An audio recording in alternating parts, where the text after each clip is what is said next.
second, I am sure, will be to strengthen ties between China and the Philippines, and of course, to find ways to work to resolve the conflicts that we have. The more we do of that, the more it will help resolve the issues. It's essentially always trying to find ways to improve relationships, and we have many proposals to them in the sense that, as I said, we would like for us to increase the scope, normalize our relationship. From the nation's capital, all sides, all the time, I'm Robbie Alampay.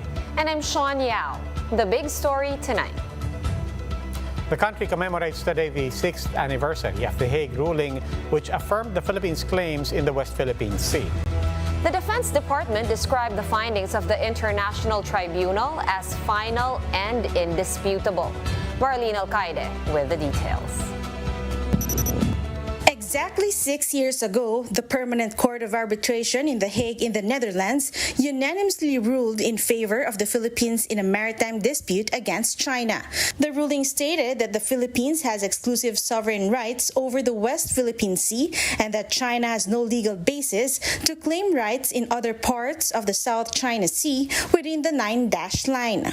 In a statement, Foreign Affairs Secretary Enrique Manalo said this ruling upheld the country's sovereign right and jurisdiction in its exclusive economic zone. Manalo also said that this ruling is conclusive and indisputable. The DFA chief also welcomed the growing list of countries supporting the ruling. Among these countries is Canada, which expressed concern over China's continuous denial of the decision. Canada also criticized Chinese incursions that could escalate tensions in the West Philippine Sea. U.S. Secretary of State Antony Blinken, meanwhile, urged China to follow the ruling as an obligation under international laws. Blinken also reaffirmed the United States' commitment to back the Philippines should there be armed attacks in the West Philippine Sea. Based on a recent Pulse Asia survey, 89% or 9 out of 10 Filipinos want Marcos administration to assert its claim over the West Philippine Sea based on the arbitral ruling. Former DFA Secretary Albert Del Rosario, who pushed for the arbitral ruling in The Hague, admits that he is not contented on where the country is now in terms of enforcing the ruling, noting China's activities in the West Philippine Sea. But he says he remains confident with the Marcos administration. We're counting on it greatly because it's actually the first declaration he had made as soon as he was elected. So we have the confidence that he will push through with what he had said, which he considered of great importance. Philippine ambassador to the U.S. Jose Manuel Romualdez emphasized that President Marcos aims to resolve the dispute peacefully. The position of the Philippines regarding the South China Sea is clear. We want to solve issues peacefully and in keeping with international law. For News 5, Marlene Alcaide, we are One News. Sir? How should the Marcos administration enforce the historic Hague ruling? To join us in this discussion, we have One News Defense Editor Manny Mugato, who is joining us live here in the studio, and Strat-based ADR Institute President Dindo Manhit, who is joining us via Zoom. Welcome to The Big Story, Manny and Dindo. Good evening. Welcome. Welcome. I got it Happy from anniversary. Manny, I want to start with you. Itong Hague ruling, it went, during the course of the Duterte administration, this went from a major victory that he inherited, essentially at the start of his term. To a piece of paper. To a piece of paper, Yeah. sabi niya. But towards the end, you had the DFA itself invoking that piece of paper. Where are we right now? And who do you credit or blame for whatever this ruling stands for at this point? Well, I think we should give credit to former Foreign Affairs Secretary Teddy Locsin Jr. and Defense Secretary Delfin Lorenzana for pushing back because Duterte's policy of appeasement did not work. And without Lorenzana and Locsin, we really could have lost a lot.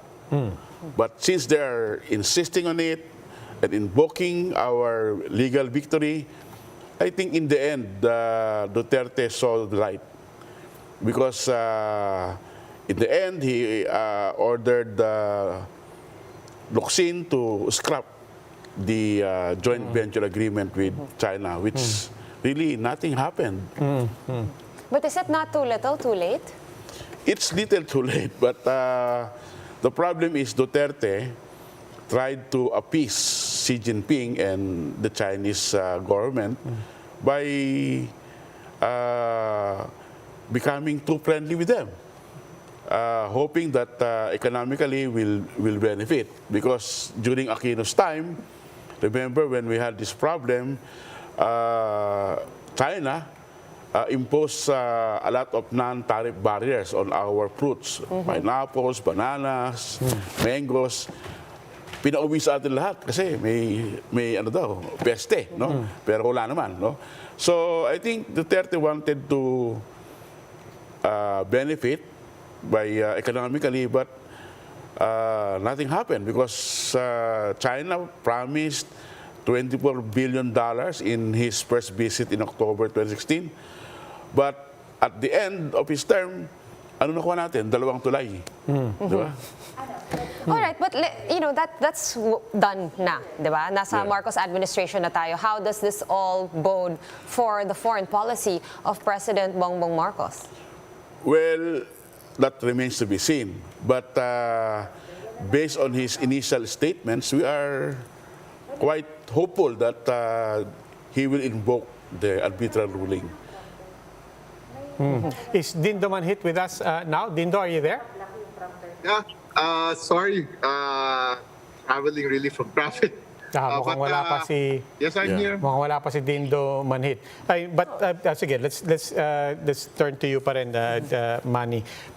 What about the public? I mean, at the start, what was the perception, what was the emotion, what was the hope of the people 6 years ago when this arbitral ruling came out? And what is your sense of the perception of people and appreciation for this ruling 6 years later? Well, the Filipino people are not concerned with territorial disputes.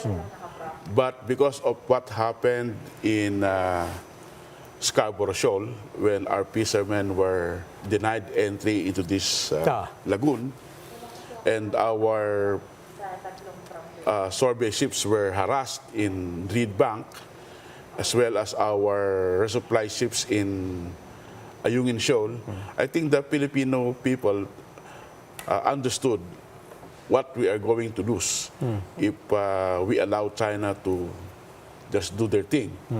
So the surveys done by Pulse Asia from 2016 up to this year are very consistent. Majority of Filipinos wanted the government to invoke the arbitral ruling because we want it. It's a landmark decision, although it does not grant sovereignty to the area. It recognizes our sovereign rights, our economic rights to exploit and explore, to find oil and extract, and to fish in the area.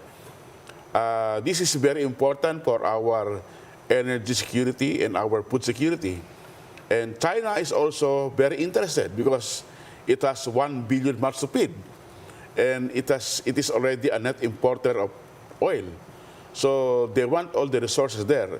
In fact, the agreement we had with China is that they want exclusive partnership with the Philippines to explore oil in the Reed Bank and the other areas.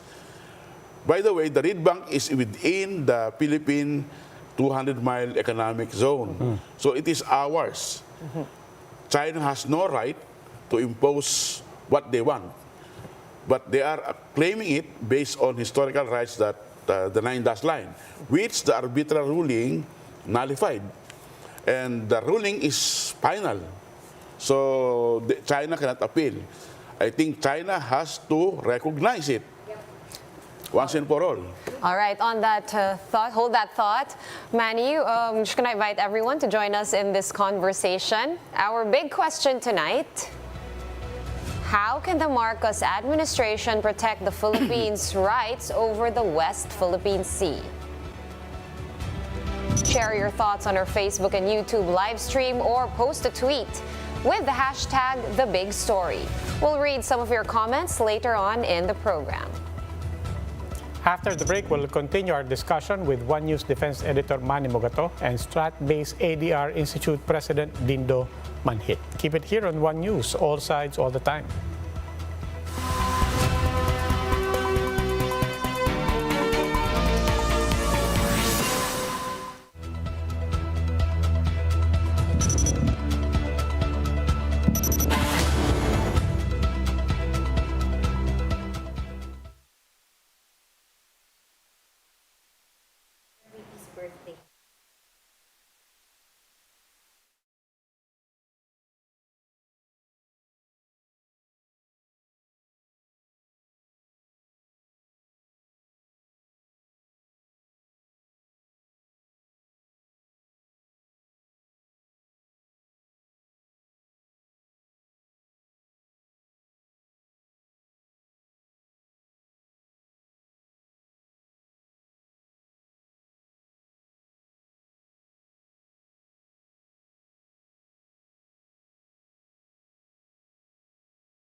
In a global language, which we had and lost.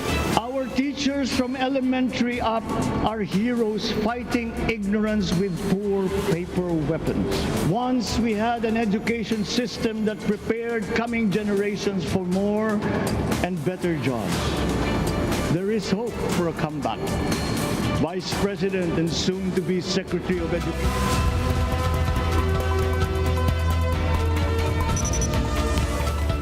Watching The Big Story here on One News. Before we get back to our discussion, let's first do a quick recap of what we know about the 2016 Hague ruling. On July 12, 2016, the Philippines won the arbitration case it filed against China at the Hague-based Permanent Court of Arbitration over certain issues in the South China Sea. The ruling invalidated China's 9-line claim over the disputed waters and recognized these as part of the Philippines' exclusive economic zone.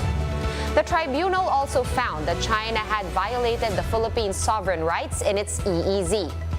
Despite the win, China has repeatedly ignored the ruling and continued its incursions in Philippine waters. The Philippines has so far filed over 200 diplomatic protests against China's illegal activities within the West Philippine Sea.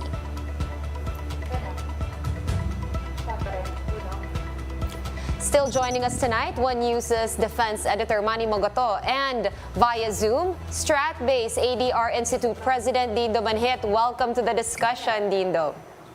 Good evening, Sean. Good evening to everyone. Good evening, Dindo. Dindo, it's been 6 years since the ruling.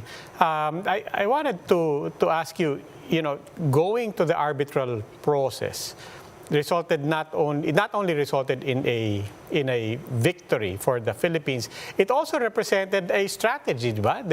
The Philippines basically made the decision to internationalize the issue. Let's look back. Before it went to the arbitral court, there was a lot of debate on whether or not we pursue it bilaterally or we internationalize the whole matter. Looking back, how wise was that? What was the impact of that strategy? That was very important, Robbie. No? When you look at a small country like us, to internationalize it is to define ourselves as part of this international rule-based system. That rules are important. And in this rules system, those that have basis in international law will have strength. And that is what we saw. That's why we won the case 6 years ago. And part of winning the case is that it defined what are the territories that even defined for the Philippines that there's no disputed territories, but also defined for our neighbors, especially when it negated the argument of a 9-dash line. But what does that mean in terms of the other stakeholders here? Not just the international community, our neighbors, Vietnam, Malaysia. Did this ruling essentially give them as well a platform, particularly at the time when we were the ones not picking up this ruling? What we had was that it will outlast any administration. What we had was an international law jurisprudence that defined where we are. And that is what we see now. 6 years after Duterte, that tried to appease China, and we're here where we are now, whereby our ruling stays the same. And that's how even our own Department of Foreign Affairs sees it. And that is the victory 6 years ago. That's right. So 6 years later, we can argue that, the Duterte administration sat on it. How do you think the Marcos administration is going to run with this 2016 arbitral ruling? We hope we can learn that 6 years of appeasement did not bring us closer to protecting our interests as a nation. But as a nation, we hold on to what is given to us as international law, and from there, build on that. Build alliances to support us. Build support coming from the international community. How big and how significant enough elbow room does the government have between, on the one hand, the excesses and the mistakes of appeasement, and then on the other hand, President Marcos also saying that, look, strengthening our relationship with China is still something that's very important to us. Between friendship and appeasement, is there enough wiggle room there for us to maneuver?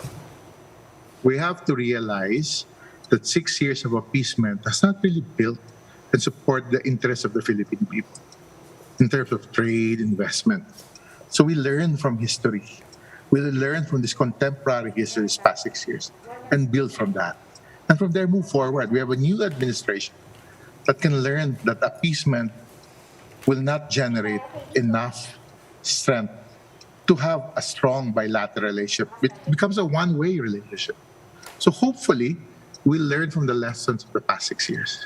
But have there really been no gains at all, Dindo? Because 6 years of appeasement, a lot of pundits were arguing, that this foreign policy shift did gain us a lot of, let's say, the wiggle room moved over to our relationship with our other allies, such as the United States. And they would argue that that is an achievement of the Duterte administration. What do you think about that? The past 6 years has nothing to do with what the Duterte said, administration. It's what we as a country has moved forward from mere dispute to now we control, based on the international law, based on the rule-based system, that we have sovereign rights, we have economic rights over this area, and the international community would like countries to respect that. And that's what we should learn from. We should realize that the Duterte's appeasement policy will not bring us forward. It did not bring any investments that people spoke of. It did not create jobs and investments that help the economy.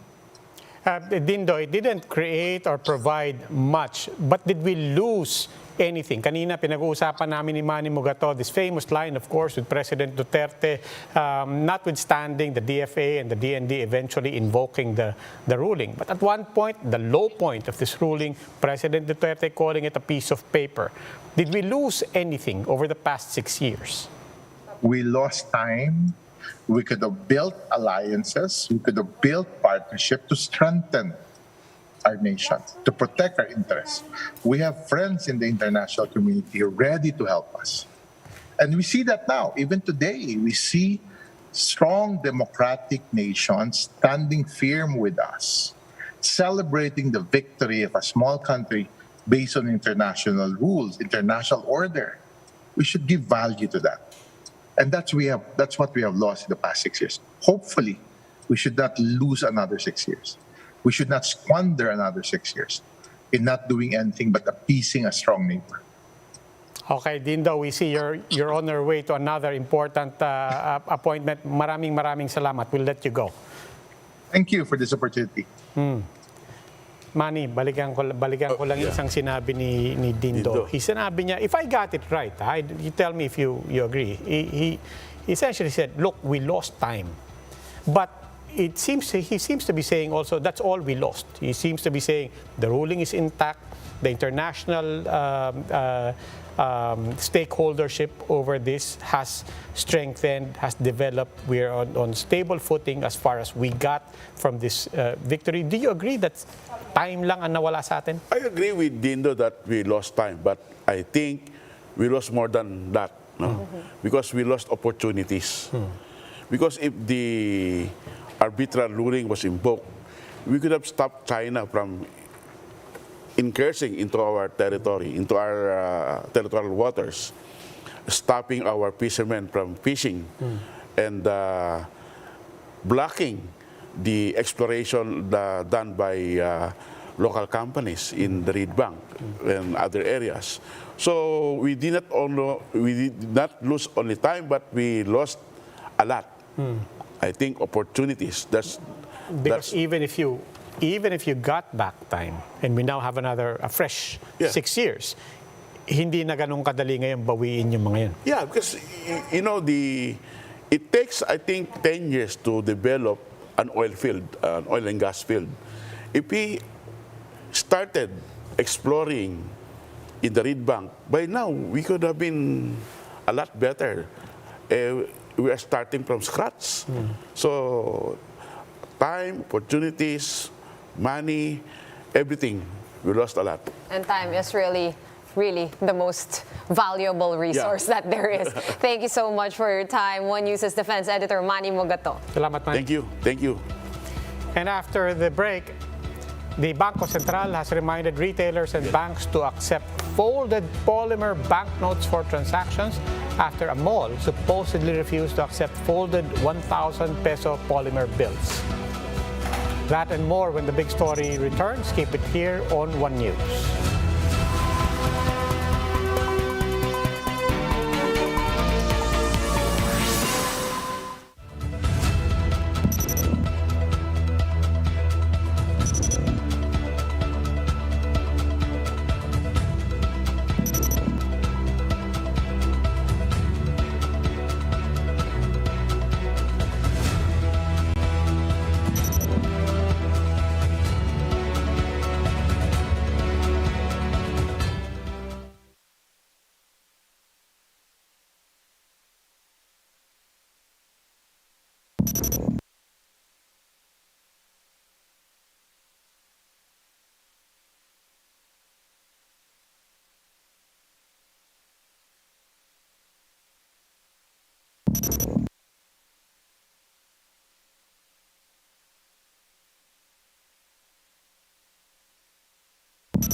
still watching The Big Story here on One News.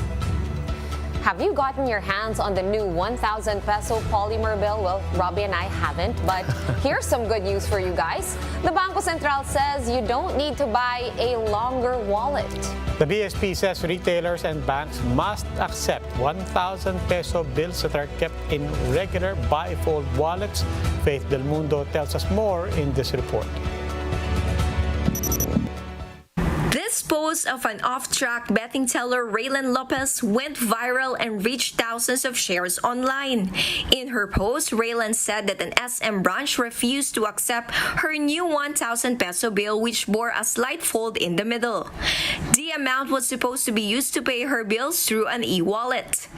Nakahati lang naman siya, naka-fold into to half. Bakit bawal? Sabi mo, kasi directive po sa amin ng SM. Sa SM management po, customer information kasi siya. Sabi niya, bawal po nakatupi kahit anong tupi. Raylan said she also tried to deposit the bill in an ATM, but the machine also refused it. Kaya nakaka-frustrate talaga. Anong gagawin ko dito sa 1,000? But in a statement, SM Supermalls clarified that folded banknotes are still accepted in all SM retail stores. The company said they will only reject new 1,000 peso bills that are mutilated, stapled, and ripped based on the guidelines of Bangko Sentral.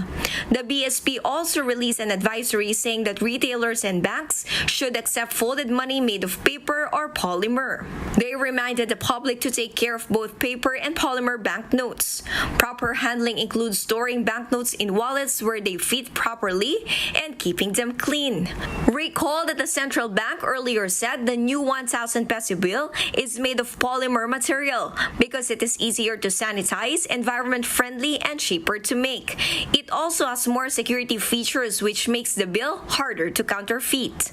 For News 5, Faith Del Mundo, we are One News. Since we have not had our hands on this polymer bill, but I've had my hands on other countries' polymer bills, and they actually are extremely hard to fold. Oo, di ba? But first, let's all remind people why we're getting to this point. Because yung polymer, diba, it's more durable, it lasts longer. Precisely, that's why you shouldn't have to worry about folding it, diba? Pero kasi I think nauna yung BSP, sabi niya kailangan bumili ng bagong wallet daw. Kailangan yung long wallet. Not a problem for women, but a lot of men I know were like, I have to buy a new wallet for this money? Wala nang money to put in the wallet. I was going to say, never mind the wallet, yung money. Give me the money. Especially ngayon, ang dami-dami mo ng problema. Inflation, ang taas ng presyo, tapos poproblemahin ko pa ngayon yun. But anyway, let's not get too far into this conversation because the whole point of the story tonight, of course, is the BSP reassuring that should not be an issue. The malls also now being compelled, and all the retailers now having to take notice that it's beyond your rights. It's even to the basic point that the BSP has spoken. They should accept it. They will accept it. There are some exceptions, though. Okay, on a serious note, it cannot be written on, taped, or stapled. And we do have a habit of doing that to our bills, right? Nangyayari naman talaga. Nangyayari talaga siya. So it's not without reason or without precedent. But try not to, I guess, mutilate the bill. That's the word they use. They've even released a lot of memos on this. Guidelines, yes. Guidelines. Nako, ang guideline ko lang, kahit po folded yan, tatanggapin ko. Walang problema. Hindi ako aangal dyan kung ano naman itsura niya. Kahit wala ng wallet. That's the big story tonight. For more updates, follow News 5, the Philippine Star, and Business World online. You may also log on to onenews.ph for more in-depth analysis. I'm Robbie Alampay. The big story is also available via Signal Play. Make a free account now at signalplay.com and stream One News anytime, anywhere. I'm Sean Yao. Masks on, wash hands, and stay safe, Philippines. We are One News, all sides, all the time.